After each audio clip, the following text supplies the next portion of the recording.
उत्तर प्रदेश के प्रयागराज में चल रहा महाकुंभ 2025 विश्व का सबसे बड़ा सनातनी और भव्य धार्मिक आयोजन है, जो पूरी दुनिया में भारत के आस्था और संस्कृति का प्रतीक बन चुका है। प्रयागराज में त्रिवेणी संगम को तीर्थराज के रूप में माना जाता है।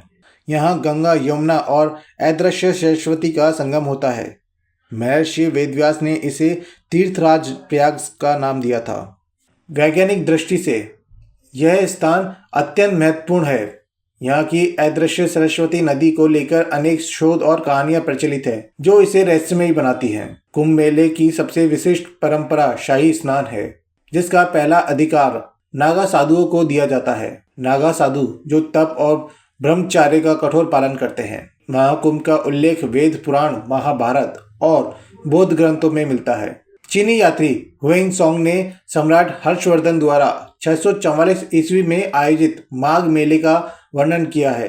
9वीं सदी में आदि शंकराचार्य ने कुंभ मेले की परंपरा को मजबूत बनाया। 16वीं शताब्दी में गोस्वामी तुलसीदास ने रामचरितमानस में प्रयागराज मेले का उल्लेख किया। कुंभ मेला शताब्दियों से अनवरत चली आ रही उस संस्कृति यात्रा का पड़ाव है, जिसमें नदियां हैं, कथाएं हैं, मिथक हैं, अनुष्ठान है, संस्कार हैं, सरोकार हैं और शामिल है हमारी अगिनत आध्यात्मिक और सामाजिक चेतनाएं, जिनके बलबूते पर हमने अपनी परंपराओं को बखूबी निभाते हुए अपनी बनावट और मजावट करते आए हैं। अथक प्रवाहन इस यात्रा में नदियों की आवाजें भी शामिल हैं, जिन्हें सुनने स्वयं कुंभ आता है। कुंभ मेले का आयोजन ग्रहों और नक्षत्रों की विशिष्ट स्थिति के आधार पर किया जाता है। कुंभ मेला तब आयोजित होता है जब सूर्य, चंद्रमा और बृहस्पति एक विशिष्ट स्थिति में होते हैं। लेकिन जब बृहस्पति मकर राशि में और सूर्य व चंद्रमा अन्य शुभ स्थानों पर होते हैं, तब महाकुंभ का समय बनता है। और यह संयोग हर 144 वर्षों में एक बार आता है। इस संयोग को विशेष रूप से शुभ और दिव्य माना जाता है। हर 144 साल में एक दुर्लभ खगोलीय घटना होती है, जो कुंभ मेले को विशिष्ट बनाकर महाकुंभ बना देती है। हिंदू ज्योतिषीय गणनाओं में 12 और 144 के चक्र का महत्व बताया गया। 12 साल के चक्र को एक सामान्य कुंभ मेला कहा जाता है और 12 कुंभ मेलों के बाद महाकाल कुंभ या विशिष्ट महाकुंभ आता है। शास्त्रों में कहा गया है कि महाकुंभ में स्नान और पूजा करने से कई गुना अधिक पुण्य की प्राप्ति होती है। इसे देवताओं और ऋषियों द्वारा भी अत्यधिक पवित्र माना जाता है। पौराणिक कथाओं में अमृत मंथन की कथा में कुंभ मेले का उल्लेख मिलता है। यह माना जाता है कि हर 144 साल में अमृत कलश से विशिष्ट ऊर्जा या दिव्यता पृथ्वी पर उतरती है, जिससे यह मेला और अधिक पवित्र हो जाता है।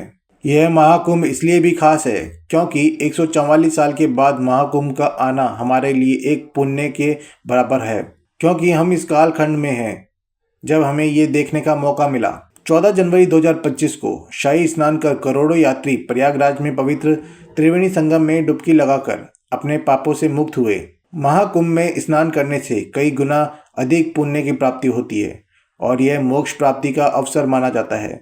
साल 2025 में यह महाकुंभ मेला 13 जनवरी से शुरू होकर ये मेला 26 फरवरी तक चलेगा और इस मेले में करीब 40 से 50 करोड़ श्रद्धालुओं के भाग लेने की उम्मीद है। महाकुंभ का एक विशेष महत्व है क्योंकि यह हर 144 सालों में एक बार होता है। महाकुंभ का समय साधु संतों, ऋषियों और योगियों के लिए ध्यान और साधना का विशेष काल होता है, जिसमें लाखों श्रद्धालु शामिल होते हैं। महाकुंभ का आयोजन 14 जनवरी 2025 को प्रयागराज में त्रिवेणी संगम में शाही स्नान से शुरू होगा और यह 26 फरवरी 2025 तक चलेगा। वास्तविक कुंभ मेले के साथ साथ वर्चुअल कुंभ मेले भी विस्तार पा रहे हैं, लेकिन हमारी सांस्कृतिक यात्रा के अप्रतिम पड़ाव के रूप में साथ निभाते आ रहे ये मेले हमें यह भी सिखाते हैं कि किस तरह तकनीक को हाशिए पर धकेले बिना हम अपनी परंपराओं, संस्कारों और सरोकारों से जुड़े रहें और निरंतर उनको मजबूत कर सकते हैं। आज के समय में जब हम आर्टिफिशियल इंटेलिजेंसी, रोबोटिक्स और चिप कम्युनिकेशन जैसी तकनीक की गिरफ्त में आते जा रहे हैं, तब अपनी प्रकृति, अपनी संस्कृति, अपनी परंपराओं और अपनों के साथ नातेदारी बनाने की प्रतीक करते हुए कुंभ मेले बहुत जरूरी जान पड़ते हैं।